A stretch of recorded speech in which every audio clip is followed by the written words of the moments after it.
Kita ambil bagian pada hari ini untuk kita mau mendengarkan pesan-pesan Tuhan. Puji Tuhan Bapak Ibu yang dikasihi Tuhan, hari ini karena kebaikan Tuhan kembali saudara dan saya dididik oleh Tuhan ya untuk bersama-sama terus di dalam tuntunan Tuhan, diingatkan oleh kebenaran firman Tuhan. Amin. Kita pagi hari ini ada di tempat ini sungguh satu hal yang luar biasa.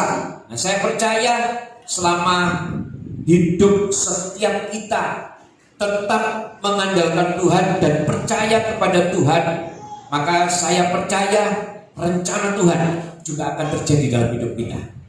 Pagi hari ini saya mau setiap kita benar-benar konsentrasi saudara ya. Kita mau mendengarkan firman Tuhan dengan sungguh-sungguh. Kita mau benar-benar duduk diam, tenang dan mendengarkan dengan sungguh-sungguh pesan-pesan Tuhan. Dan saya percaya lewat kebenaran Tuhan ini kita semua akan terus ada di dalam tuntunan Tuhan. Puji nama Tuhan, mari sama-sama kita keluarkan Alkitab kita. Kita akan buka di dalam Mazmur 11 ayat yang ke-7. Ini merupakan dasar daripada pemberitaan Tuhan, firman Tuhan pada pagi hari ini ya. Mazmur 11 ayat yang ke-7 ya, demikian firman Tuhan. Saya bacakan saudara ya, saudara perhatikan. Kita akan mendengarkan firman Tuhan. Sebab Tuhan adalah adil dan Ia mengasihi keadilan. Orang yang tulus akan memandang wajahnya. Amin. Puji nama Tuhan. Hari ini firman Tuhan berbicara tentang hati. Saya mau kita semua di tempat ini sungguh-sungguh perhatikan Bapak Ibu yang kasih Tuhan ya. Karena ini adalah merupakan suatu firman yang penting buat kita, supaya kita di dalam ibadah itu tidak sia-sia. Saya mau kita semua ini sungguh-sungguh mendengarkan pada hari ini ya. Firman Tuhan hari ini berbicara tentang hati. Hati yang bagaimana? Hati yang menjadi kesukaan daripada Tuhan. Hati yang menjadi idolanya Tuhan. Ada begitu banyak jenis hati, kita tahu Bapak Ibu yang dikasih Tuhan. Nah, pagi hari ini kita mau sama-sama mendengarkan tuntunan Tuhan, firman Tuhan mengenai bagaimana Tuhan itu mengasihi kepada setiap kita. Dia mau setiap kita punya jenis hati yang sangat-sangat disenangi oleh Tuhan. Dan jenis hati ini adalah hati yang tulus, seperti kita juga baca di dalam firman Tuhan pada pagi hari ini. Hati yang menyenangkan hati Tuhan, di mana ketika kita punya hati yang tulus, di dalam Mazmur 11 ayat 7 mengatakan bahwa Tuhan akan memandang wajahnya kepada setiap kita. Hati yang tulus, saudara. Ini hati yang disukai oleh Tuhan. Hati yang tulus ini apa, saudara ya? Hati yang tulus ini apa? Hati yang tulus ini adalah hati yang bersih, hati yang jujur, tidak pura-pura, hati yang tidak serong, dikatakan seperti itu. Jadi pagi hari ini kita mau bersama-sama belajar tentang hati yang disukai oleh Tuhan. Hati ini adalah hati yang tulus. Sebagaimana kita ketahui bersama, hati yang tulus ini saat ini kok sepertinya sudah jarang kita temui, saudara. Makanya firman Tuhan mengingatkan kepada kita supaya anak-anak Tuhan punya hati yang tulus, hati yang bersih, yang jujur, tidak pura-pura, tidak serong, yang artinya hati yang sama, ucapan dan kelakuan, ucapan dan tindakan ini harus sama. Ini hati yang tulus, saudara ya. Hati yang seperti inilah, hati yang tulus inilah yang dicari oleh Tuhan. Nah, kita mau sama-sama pada pagi hari ini benar-benar mau buka, saudara. Sebetulnya hati yang tulus ini yang dimaksudnya yang bagaimana, saudara? Supaya kita ini bisa lebih mendalami dan Tuhan akan tuntun melalui kebenaran firman Tuhan dengan tuntunan Roh Kudus. Kita akan lebih tahu tentang hati yang tulus ini. Nah, di dalam seluruh kehidupan kita, Tuhan menginginkan anak-anaknya punya hati yang tulus. Ini adalah garis dasar buat setiap kita. Setiap anak-anak Tuhan Tuhan menginginkan kita punya hati yang tulus. Yang pertama kita akan pelajari adalah di dalam kehidupan sehari-hari. Nah, seringkali mungkin kita akan bertanya, saudara. Nah, kita kalau sehari-hari di dalam kehidupan kita, di dalam pekerjaan kita bagaimana? Nah, kalau firman Tuhan pagi hari ini mengatakan supaya kita punya hati yang tulus, berarti firman Tuhan juga mengatakan di dalam pekerjaan kita pun Tuhan menginginkan kita punya hati yang tulus. Saya pernah mendengar ada seorang yang sudah mengerti, mungkin saya katakan ini orang ini kalau saya bilang mengerti atau mengerti saya tidak tahu, tapi saya mau ucapkan lagi kepada saudara. Dia mengatakan kalau gereja, urusan gereja ya gereja, urusan pekerjaan ya pekerjaan. Saya ingatkan terus kepada saudara supaya ini benar-benar menjadi berkat buat saudara. Jadi dia mengatakan gereja ya gereja, urusan kerja ya kerja. Yang artinya dia mengatakan tidak bisa digabung antara pekerjaan dan tuntunan dari firman Tuhan. Tidak bisa digabung antara gereja dan kehidupan sekuler. Dan saya katakan pada hari ini, itu salah, saudara. Itu salah. Firman Tuhan pagi hari ini mengatakan setiap kita di dalam setiap ajaran yang Tuhan tuntun, baik di dalam hari Minggu atau di dalam kehidupan saudara mendengarkan membaca firman, selalu diberikan tuntunan oleh Tuhan tentang setiap kita supaya kita hidup di dalam kebenaran firman Tuhan. Dan saya mau katakan kebenaran firman Tuhan itu tidak bisa dipilah-pilah. Ini pekerjaan tidak boleh, harus punya trik-triknya. Nah, seperti itu. Kalau triknya benar tidak apa, saudara. Ada beberapa hal yang harus kita tahu tentang pekerjaan. Firman Tuhan itu mengajarkan kepada setiap kita untuk supaya kita punya hati yang tulus,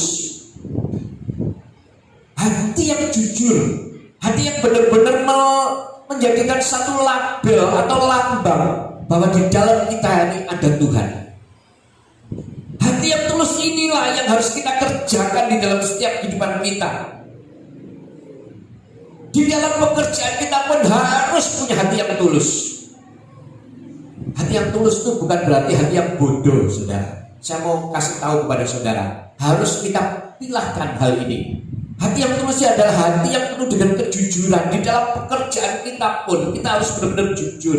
Tidak boleh kita mengatakan kalau seandainya, contohnya saudara, ya kan? Tidak boleh. Mungkin saudara katakan saudara sedang kulaan barang, mungkin saudara sedang kulaan barang. Saudara dikatakan ketika saudara jual kembali, saudara katakan ini modalnya saudara dapat 25. Saudara katakan ini modalnya aja 35. Padahal saudara katakan ini modalnya 25. Mending saudara tidak usah katakan modalnya berapa. Ini hati yang tulus. Kita ngomongkan ini pokoknya saya jual sekian. Nah, jadi ini satu hal yang harus kita ketahui, saudara. Kita tidak bisa istilahnya itu hidup di dalam hidup di dalam tuntunan keduniawian yang seringkali bisa menjebak kita. Kita harus benar-benar hidup di dalam kebenaran firman Tuhan. Kalau barang ini bagus, kita juga harus katakan bagus. Kalau barang ini kurang bagus, ya kita katakan kurang bagus. Nah, saudara, kalau saudara berkata, waduh Pak, kalau seperti itu saya tidak bisa untung. Nah, kalau saya katakan, kalau saudara benar-benar bekerja dengan sungguh-sungguh, saudara katakan apa adanya, saya katakan saudara pasti bisa untung. Nah, kalau saudara katakan, kalau saudara tanya kepada saya, nah orang yang berbuat seperti itu Pak, apa bisa mendapatkan berkat? Saya katakan bisa, tetapi itu bukan berkat Tuhan. Itu bukan berkat Tuhan. Berkat yang dia dapat karena dia melakukan pekerjaan dengan jerih payahnya, dan itu bukan berkat Tuhan. Nah, berkat Tuhannya bagaimana, saudara? Kita lihat di dalam Mazmur 127 ayat yang kedua. Mazmur 127 ayat yang kedua. Ini yang dimaksud dengan berkat Tuhan, saudara. Supaya kita tahu, saudara ya, sia-sialah kamu bangun pagi-pagi dan duduk sampai jauh malam dan makan roti yang diperoleh dengan susah payah. Saudara cari kerja itu rasanya susah banget. harus berbuat seperti itu. Nah, akhirnya merasa berat banget. Nah, di dalam ayat kedua dikatakan sebab ia memberikannya kepada yang dicintainya pada waktu tidur. Nah, ini aneh ya firman Tuhan ini. Makanya saya mau katakan kepada saudara, kalau saudara sungguh-sungguh melakukan kebenaran firman Tuhan, benar-benar mempunyai hati yang tulus, berkat itu pasti akan mencari saudara. Ini yang dimaksud kebenaran firman Tuhan. Orang yang berbuat curang, orang yang berbuat sesuatu pekerjaan dengan tidak benar, bisa mendapat berkat, bisa menerima berkat, tetapi itu berkat jasmani yang diperoleh dengan susah payah, dan itu bukan berkat Tuhan. Ini harus kita bedakan. Makanya kalau saudara menjadi orang-orang yang mengasihi Tuhan, hiduplah di dalam berkat Tuhan. Karena berkat Tuhan ini adalah berkat yang dijanjikan buat setiap kita. Dan berkat ini pasti akan dilimpahkan, diberikan kepada orang-orang yang mengasihi Tuhan. Ini yang pertama saudara. Yang kedua saya katakan, kalau hati yang tulus ini yang diinginkan Tuhan, di mana kita harus pakai? Ternyata di dalam kerohanian Tuhan Yesus juga menginginkan anak-anaknya memakai hati yang tulus. Kesuksesan dalam pelayanan ditentukan oleh ketulusan hati saudara. Kalau kita punya hati yang tulus di dalam pelayanan pun, Tuhan katakan itulah pelayanan yang berkenan di hadapan Tuhan. Pelayanan yang punya hati yang tulus. Dan firman Tuhan mengatakan kesuksesan di dalam pelayanan ditentukan oleh ketulusan hati saudara di dalam melayani Tuhan. Saya mau kasih contoh di dalam firman Tuhan, ya. Kita mau buka di dalam 2 Samuel 6. 2 Samuel 6 ayat yang pertama. Ya, saya mau baca saudara, ini tentang satu cerita yang pernah terjadi ketika tabut perjanjian dipindahkan oleh Daud. Saya mau mengambil cerita ini sebagai satu cerita yang mengandung arti yang sangat-sangat luar biasa, dan kita akan renungkan cerita ini supaya kita sama-sama tahu saudara, ya. Yang pertama kita mau baca di dalam 2 Samuel 6 ayat yang pertama.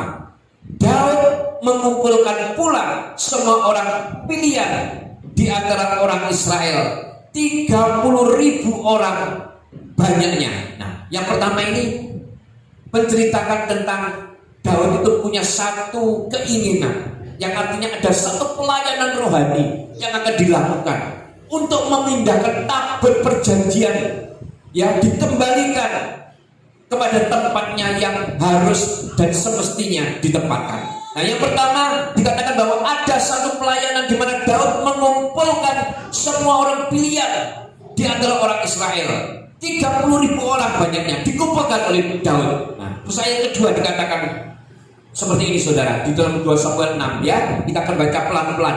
Kemudian bersiaplah Daud lalu berjalan dari Baale Yehuda dengan seluruh rakyat yang menyertainya untuk mengangkut dari sana tabut Allah yang disebut dengan nama Tuhan semesta alam yang bertahta di atas kerubin. Wow, luar biasa saudara. Saudara bisa bayangkan Allah Tuhan semesta alam, langit dan bumi, ya, itu bertata di atas kerubin di tabut perjanjian Allah, di mana di situ dikatakan ada malaikat penjaga. Kalau kerubin itu malaikat penjaga tabut perjanjian, di mana dia menjaga tabut ini, dan Tuhan dikatakan bertakhta di atasnya. Nah, kita lihat di dalam ayat yang ketiga. Mereka menaikkan tabut Allah itu ke dalam kereta yang baru setelah mengangkatnya dari rumah Abinadab yang di atas bukit. Lalu Usa dan Ahyo, anak-anak Abinadab, mengantarkan kereta itu. Kita lihat ayat keempat. Usa berjalan di samping tabut Allah itu, sedang Ahyo berjalan di depan tabut itu. Nah, ayat ketiga dan 4 ini mengatakan bahwa Abinadab ini punya 2 anak. Yang pertama Usa dan yang kedua Ahyo. Keduanya masing-masing juga melakukan misinya Daud, melakukan pelayanan. Dia bersama-sama berjalan, ada yang di samping, Usa di samping, dan Ahyo ada di depan berjalan, ya. Dan kita lihat saudara ayat yang kelima. Daud dan seluruh kaum Israel menari-nari di hadapan Tuhan dengan sekuat tenaga, diiringi nyanyian, kecapi, gambus, rebana, kelentung, dan celacap. Nah, kalau kita lihat sepertinya tidak ada apa-apa. Mereka bersama-sama datang di dalam pelayanan, melakukan pekerjaan yang baik. Sudah dibagi tugas, bahkan mereka sudah melakukan sesuatu yang benar kelihatannya. Daud juga sudah memuji dan memuliakan nama Tuhan dengan sekuat tenaga, diiringi dengan nyanyi-nyanyian, kecapi, gambus, rebana, kelantung, dan celacap, dikatakan di firman Tuhan ini.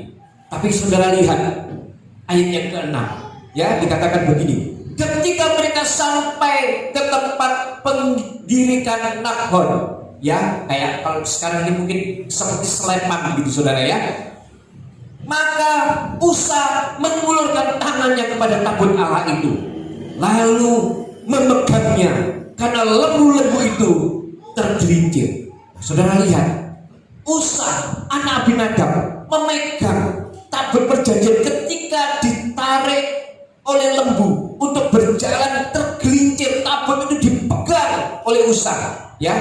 Ada satu penggirikan dinamakan penggirikan dari seorang yang bernama Nahom. Usa mengulurkan tangannya, ya, kepada tabut itu supaya tidak jatuh, supaya tidak tergelincir. Dan saudara lihat ayat yang ke-7. Maka bangkitlah murka Tuhan terhadap Usa, lalu Allah membunuh dia di sana karena keteledorannya itu. Ia mati di sana dekat tabut Allah itu. Kita mau selidiki hal ini bisa terjadi. Kenapa harus terjadi hal ini? Ya, karena hal itu terjadi kalau kita lihat Allah itu murka, langsung membunuh Usa, langsung membunuh orang yang mengawal tabut perjanjian. Dikatakan seperti itu. Nah, kita lihat saudara, apa? Kenapa? Nah, ternyata di situ dikatakan ada keteledorannya. Kita mau lihat saudara lebih jauh lagi. Di dalam ayat 8, ya, Daud menjadi marah. Daud menjadi marah karena Tuhan telah menyambar Usa demikian hebatnya. Maka tempat itu disebut orang Peres Usa sampai sekarang. Saudara bisa bayangkan, Daud menjadi marah. Ketika Tuhan marah, Daud juga ikut marah. Dia merasakan, waduh, kok seperti ini ya Tuhan ini. Aku sudah melakukan pelayanan bersama-sama satu tim, mengerjakan pekerjaan Tuhan, tetapi Tuhan melakukan satu hal yang menurut pandangan dari Daud adalah satu pekerjaan dari Tuhan yang luar biasa, yang seharusnya tidak dilakukan. Dan kenyataan firman Tuhan ini mencatat seperti itu. Daud juga merasa menjadi marah. Nah, saudara bisa bayangkan siapa Daud? Kok sampai berani-beraninya marah, kan gitu ya? Dia marah, dia ikut marah. Tuhan, kenapa kok sampai menyambar Usa? Sampai Usa itu mati, padahal dia juga melakukan pekerjaan Tuhan. Nah, saudara, kita lihat ayat ke-9. Nah, di sini hebatnya Daud. Makanya Daud selalu dikatakan sebagai orang yang berkenan di hati Tuhan. Pada waktu itu Daud menjadi takut kepada Tuhan. Lalu katanya, bagaimana tabut Tuhan itu dapat sampai kepadaku? Nah, saudara, ketika terjadi suatu persoalan masalah yang besar, ya, ketika Tuhan marah kepada Usa, dan juga sempat marah. Nah, kita juga mungkin bisa seperti itu, saudara, ya. Ketika kita sudah melakukan pelayanan, kita sudah melakukan sesuatu yang berkenan di hadapan Tuhan, menurut kita sudah benar-benar hidup di dalam Tuhan, menurut kita. Ketika terjadi sesuatu, kita pasti juga marah. Kok kenapa Tuhan bisa terjadi seperti ini? Kenapa kok bisa seperti ini Tuhan? Tetapi kita mau lihat hari ini, kita mau contoh Daud. Daud langsung menyadari dan dia mengatakan, pada waktu itu Daud menjadi takut kepada Tuhan. Lalu katanya, bagaimana Tuhan, tabur Tuhan itu dapat sampai kepadaku? Dia menyadari, dia buru-buru menyadari kesalahannya. Dia buru-buru menyadari kesalahannya. Ada pertobatan kalau kita lihat. Titik poinnya di sini, saudara. Makanya Daud dikatakan sebagai orang yang berkenan di hati Tuhan. Dia punya hati yang responsif. Kalau orang bilang dia punya hati yang gampang menerima. Bagaimana ketika dia melakukan sesuatu yang tidak baik, tapi ketika tahu itu tidak baik, dia cepat-cepat bertobat kepada Tuhan. Dia cepat-cepat datang kepada Tuhan. Ya, saudara perhatikan tadi di dalam ayat yang ke-9. Ada satu sikap yang luar biasa daripada Daud. Nah, ayat yang ke-10 saudara, kita baca lagi. Sebab itu Daud tidak mau memindahkan tabut Tuhan itu ke tempatnya, ke kota Daud, tetapi Daud menyimpang dan membawanya ke rumah Obed Edom orang Gad itu. Nah, ayat 10 ini ternyata Daud ketika sudah melakukan pertobatan, dia sudah bertobat, dia sudah mengatakan aduh, dia merasa takut kepada Tuhan. Tetapi ketika sudah merasa takut, sudah bertobat, tapi masih salah lagi, saudara. Masih melakukan kesalahan lagi. Nah, demikian kita pada pagi hari ini diingatkan oleh Tuhan. Ketika kita sudah melakukan kesalahan dan kita minta ampun kepada Tuhan, ya, kita masih bisa memang untuk berbuat salah lagi. Berbuat salah lagi seperti Daud ini, berbuat salah lagi ternyata. Dia meninggalkan tabut Tuhan itu di rumahnya Obed Edom. Nah, sudah bertobat masih salah lagi. Nah, di sini muncul namanya orang yang dinamakan Obed Edom. Nah, ayat 11 kita lihat, saudara. Nah, Tuhan menampakkan kuasanya. Tuhan menunjukkan kuasanya. Kita lihat di dalam ayat yang 11. 3 bulan lamanya tabut Tuhan itu tinggal di rumah Obed Edom orang Gad itu. Dan Tuhan memberkati Obed Edom dan seisi rumahnya. Nah, saudara, ketika Tuhan ada di dalam rumah kita, maka Tuhan akan menyatakan kuasanya. Demikian juga dengan hal ini. Ketika Daud menyimpang, dia tidak membawa tabut Tuhan itu untuk kembali ke kota Daud. Tuhan katakan, Daud taruh ini tabut perjanjian di rumahnya Obed Edom. Dan Tuhan nyatakan kuasanya. Ketika tabut itu ada di rumahnya Obed Edom, maka rumah Obed Edom diberkati oleh Tuhan dengan luar biasa. Ya, sampai terdengar di telinganya Daud. Ini berkat yang luar biasa. Nah, kita lihat sekarang di ayat ke-12. Diberitahukanlah kepada Raja Daud demikian, Tuhan memberkati seisi rumah Obed Edom dan segala yang ada padanya oleh karena tabut Allah itu. Lalu Daud pergi mengangkut tabut itu dari rumah Obed Edom ke kota Daud dengan sukacita.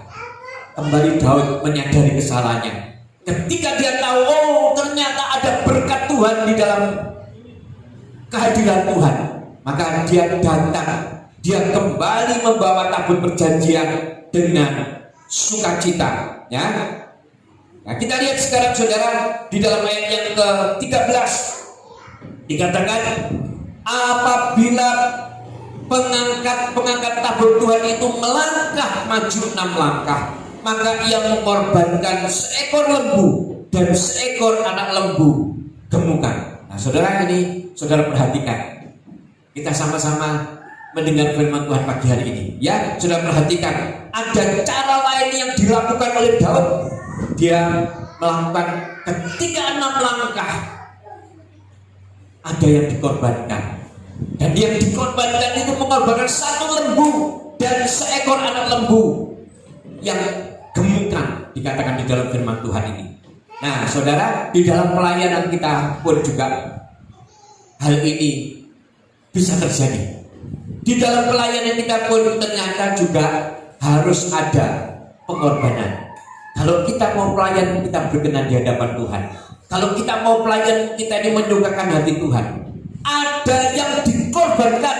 Pengorbanan di dalam pelayanan harus dengan hati yang tulus. Ketika hati ini tidak tulus melakukan pelayanan, saya percaya apa yang kita berikan di dalam pelayanan itu tidak dengan sungguh hati. Diceritakan juga, cerita ini terjadi pada waktu zaman Daud ketika membawa tabut perjanjian Tuhan. Jelas pasti Tuhan ini Daud ini melakukan pelayanan, tetapi ternyata pelayanannya itu salah. Dan Tuhan kasih ada, ternyata yang benar itu seperti ini, ya.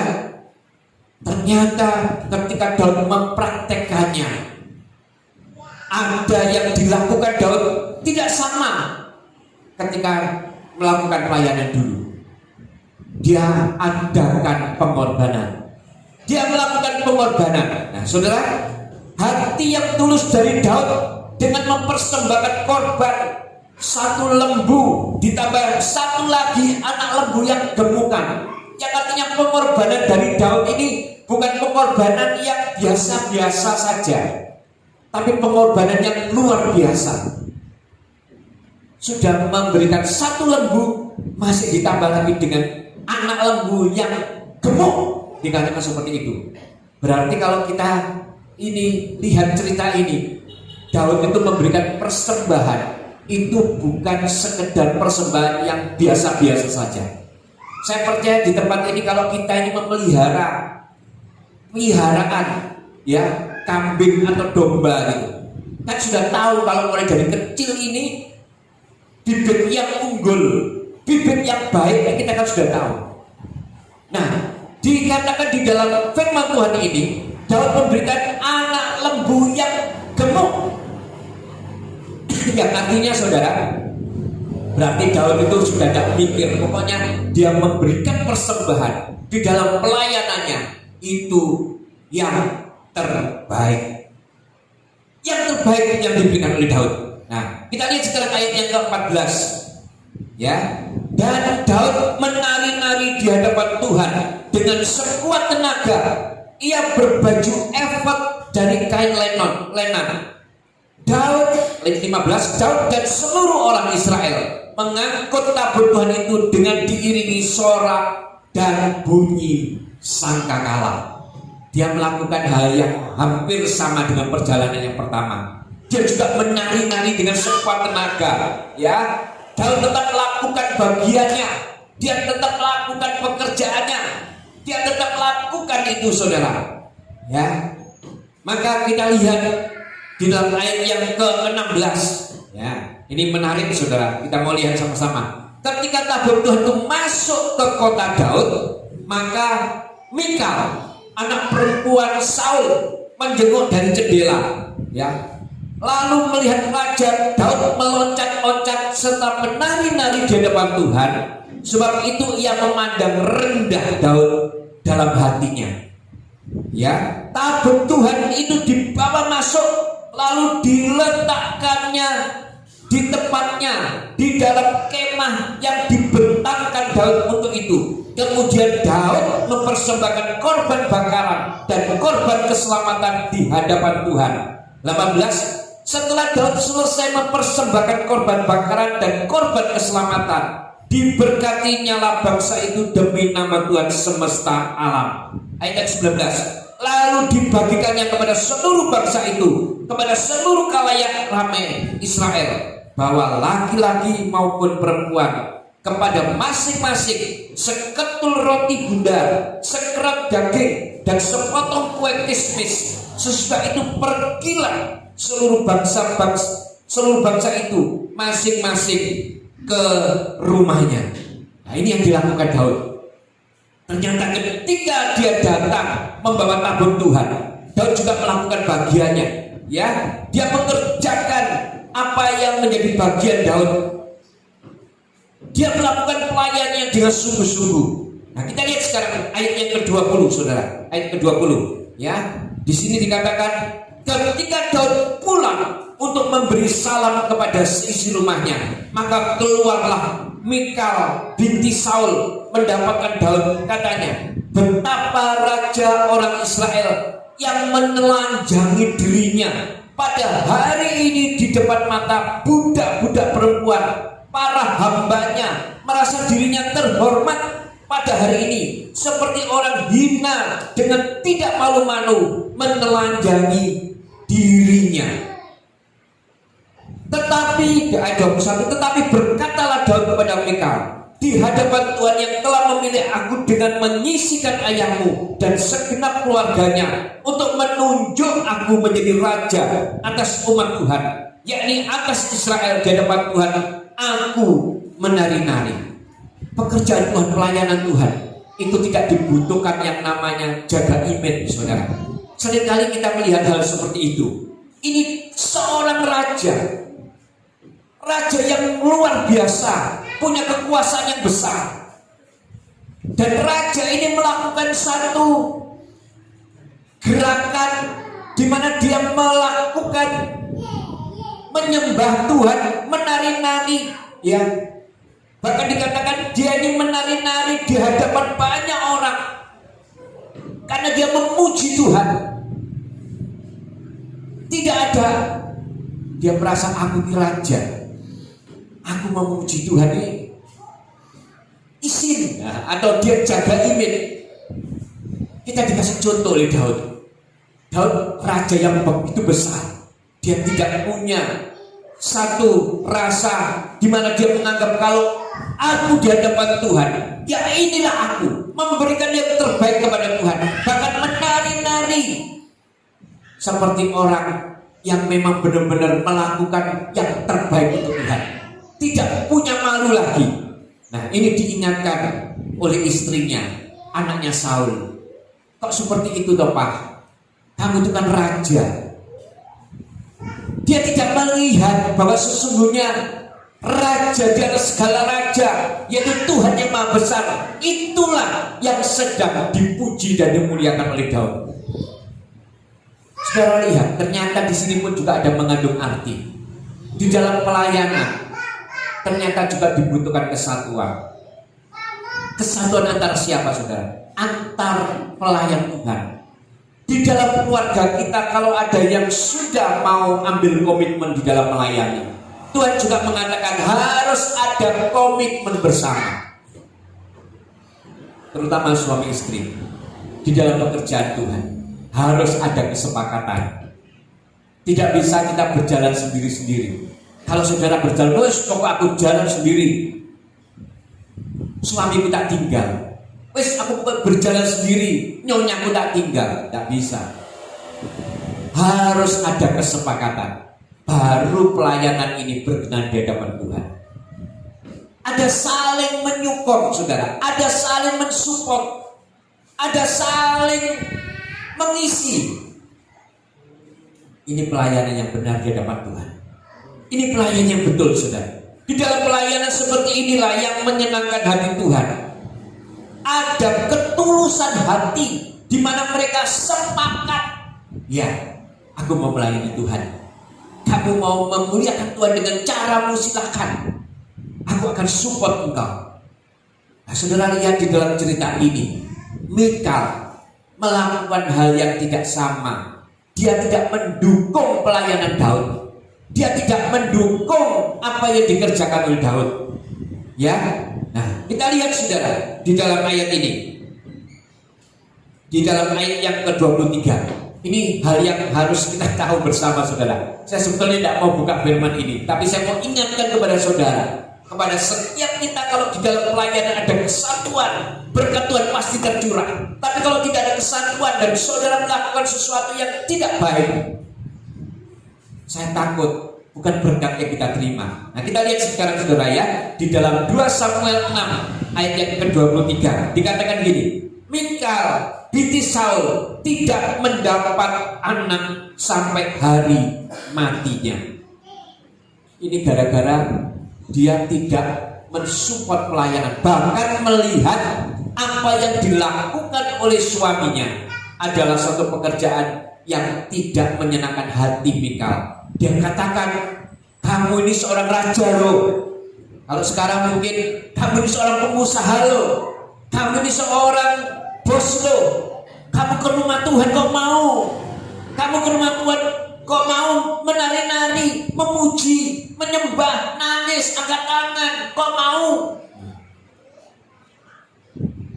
Ini seringkali terjadi di dalam setiap kehidupan orang-orang yang tidak ada kesepakatan di dalam memberikan pelayanan kepada Tuhan.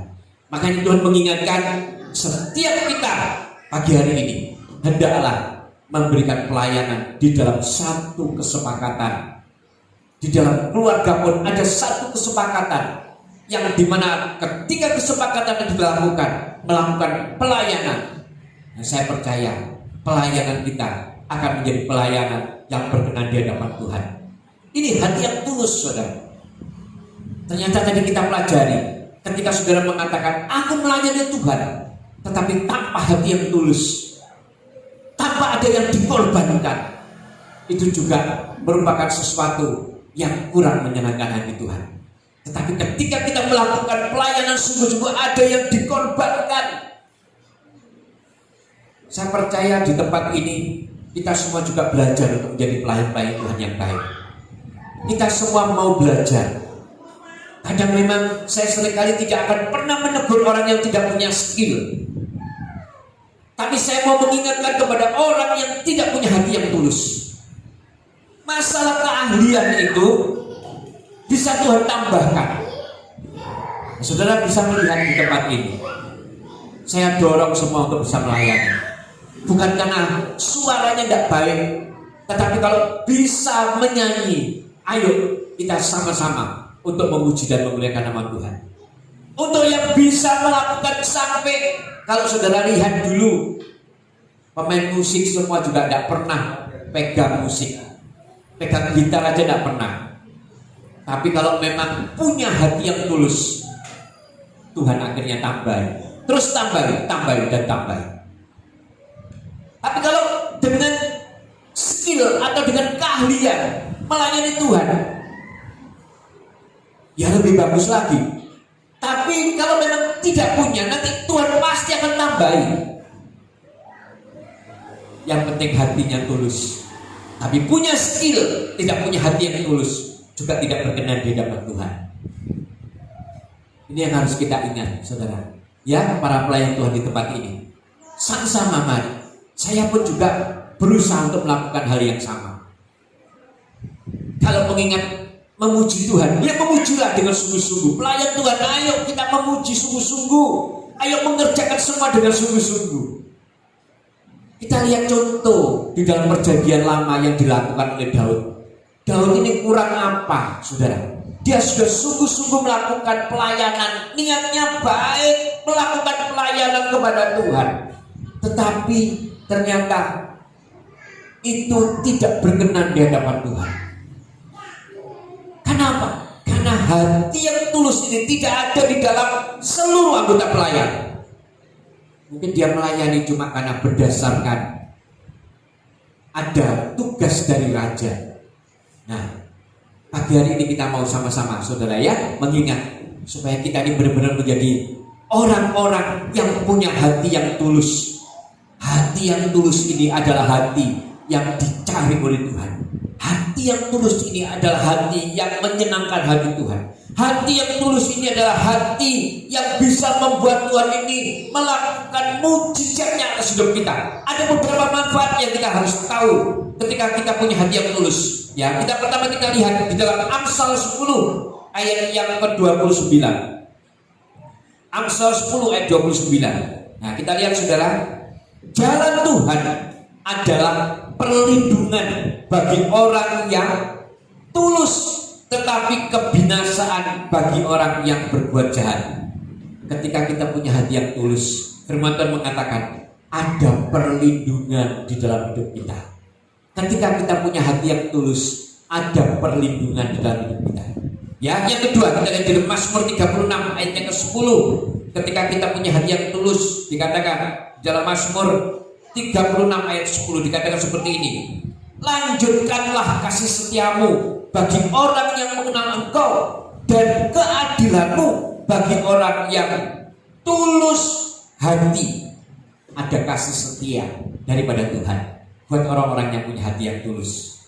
Ada kasih setia Tuhan bagi orang-orang yang punya hati yang tulus. Dan yang paling kita nanti-nantikan, kita lihat di dalam Yesaya 38 ayat yang ketiga, ya, dikatakan di dalam firman Tuhan, ia berkata, ah Tuhan, ingatlah kiranya bahwa aku telah hidup di hadapanmu dengan setia dan dengan tulus hati, dan bahwa aku telah melakukan apa yang baik di matamu. Kemudian menangislah Hizkia dengan sangat. Saudara, saya yakin ini saudara sudah pernah dengar cerita tentang Hizkia yang dimana oleh Tuhan sudah divonis maut, ketika sakit sudah divonis oleh Tuhan untuk diambil nyawanya oleh Tuhan. Tapi kita lihat apa yang dilakukan Hizkia ketika menerima firman Tuhan dari Nabi Yesaya. Dia langsung buru-buru nangis di hadapan Tuhan. Tuhan, aku ini sudah punya hati yang tulus kepada Engkau. Aku punya hati yang tulus. Aku mengasihi Engkau, telah melakukan yang baik di mata Tuhan. Dan saudara lihat ceritanya, Hizkia ditambah umurnya 15 tahun lagi oleh Tuhan. Ini yang artinya apa, saudara? Artinya kalau kita punya hati yang tulus, ada mujizat di dalam hidup kita. Ada mujizat ketika kita punya hati yang tulus. Kita punya hati yang tulus, maka Tuhan akan memberikan mujizatnya di dalam hidup kita. Ya, jadi sekali lagi firman Tuhan pagi hari ini, kesimpulannya saya mau kasih tahu kepada saudara, Tuhan mencari hati-hati yang tulus. Hati-hati yang tulus inilah yang menyenangkan hati Tuhan. Hati-hati yang tulus inilah yang bisa membuat Tuhan melakukan rencananya atas hidup setiap orang-orang yang punya hati yang tulus. Dan kita ketahui bersama, hati yang tulus itu ternyata harus kita berikan di dalam apa, saudara? Di dalam kehidupan kita sehari-hari. Baik di dalam pekerjaan kita, baik di dalam rumah tangga kita. Kita punya hati yang tulus. Kita bekerja dengan tulus hati, dengan jujur, dengan benar-benar kita melakukan, ya, seperti tadi saya katakan, kita benar-benar mau minta berkat Tuhan, bukan berkat karena jerih lelah kita yang kita banting tulang, mungkin malam dibuat siang, ya, siang mungkin dibuat malam, dibanting tulang. Bukan cara seperti itu berkat Tuhan. Tuhan itu pasti memberkati kepada orang-orang yang punya hati yang tulus. Nah, kalau kita punya hati yang tulus, Tuhan katakan, ketika kita tidur pun Tuhan akan memberkati kita. Makanya seringkali kita merasakan kalau orang itu diberkati Tuhan. Dulu Pak, aku diberkati Tuhan, luar biasa lah. Itulah kita bisa melihat berkat yang bagaimana yang kita terima. Kalau memang itu berkat yang dari Tuhan, ketika kita melakukan kebenaran firman Tuhan, kita punya hati yang benar-benar tulus, maka Tuhan pasti memberkati kita. Sepertinya kalau orang luar mengatakan, wah itu untung loh kamu, itu ketepaan loh itu. Tetapi kalau saya katakan kita punya hati yang tulus, orang-orang percaya, itulah berkat daripada Tuhan. Dan yang kedua dikatakan, di dalam kerohanian kita, Tuhan juga menginginkan kita punya hati yang tulus. Jadi dua hal ini yang harus kita tahu, saudara, ya. Kita harus punya hati yang tulus di dalam kehidupan sehari-hari, dan kita punya hati yang tulus di dalam kerohanian kita. Di dalam pekerjaan Tuhan juga dibutuhkan hati-hati yang tulus. Diperlukan ini untuk melakukan pekerjaan Tuhan. Tuhan tidak melihat siapa saudara. Kalau melihat saudara yang mungkin wah orang yang punya segala-galanya, tetapi kalau tidak punya hati yang tulus, maka di dalam pelayanan di hadapan Tuhan tidak ada artinya apa-apa. Nah, tapi ketika saudara sungguh-sungguh dengan hati yang tulus untuk melakukan pelayanan, itulah hati yang disuka oleh Tuhan. Saya berharap kita di tempat ini punya hati yang tulus. Di dalam pelayanan pengiringan Tuhan pun haruslah punya hati yang tulus. Kita tidak mencari berkatnya Tuhan, saudara, tetapi kita mencari Tuhan. Kita mencari Tuhannya. Dialah sumber berkat. Itu yang kita cari. Kita harus sungguh-sungguh kepada Tuhan. Jangan mudah dipengaruhi oleh kanan kiri. Kalau sudah mengambil keputusan untuk mengiring Tuhan, kalau sudah mengambil keputusan untuk hidup di dalam kebenaran kebenaran Tuhan, maka kita harus punya hati yang benar-benar tulus. Ya Tuhan, aku benar-benar mengasihi Engkau. Aku benar-benar mau melakukan pekerjaan Tuhan. Aku benar-benar mau mengiring Tuhan dengan hati yang tulus. Ketika itu dilakukan, saya percaya saudara pasti akan hidup di dalam rencana Tuhan. Kalau saudara hidup di dalam rencana Tuhan, saya percaya tidak ada yang mustahil di hadapan Tuhan. Saudara bisa melihat keadaan saudara yang dahulu dan yang sekarang. Ketika hidup yang tidak di dalam Tuhan dan hidup di dalam Tuhan. Kalau saudara benar-benar hidup dengan hati yang tulus di hadapan Tuhan, saya percaya pasti ada perbedaan. Tuhan pasti akan memberikan perbedaan. Dan inilah yang dinamakan dengan hati yang tulus, hati yang disukai oleh Tuhan. Tidak ada motivasi, tidak ada udang di balik rempeyek kalau orang bilang. Benar-benar melayani Tuhan dengan hati yang tulus, benar-benar melakukan pekerjaan Tuhan dengan hati yang tulus. Tidak ada motivasi yang lain. Ketika kita lakukan itu, saya percaya kita pasti akan menjadi orang-orang yang menyenangkan hati Tuhan. Dan Tuhan pasti akan memberkati setiap kehidupan saudara-saudara yang punya hati yang tulus. Puji nama Tuhan, firman Tuhan pagi hari ini mengingatkan buat setiap kita, sungguh-sungguhlah hidup di dalam ketulusan hati kepada Tuhan. Karena di dalam ketulusan hati inilah Tuhan akan bekerja dengan sempurna atas hidup saudara dan saya. Kita mau belajar hal ini, saudara. Saya percaya ketika kita sudah mengambil komitmen untuk hidup dengan hati yang tulus, maka Tuhan pasti akan menuntun kita, akan membuat setiap kita hidup di dalam ketulusan, dan itu menyenangkan hati Tuhan. Puji nama Tuhan. Saya tidak berpanjang firman Tuhan karena sudah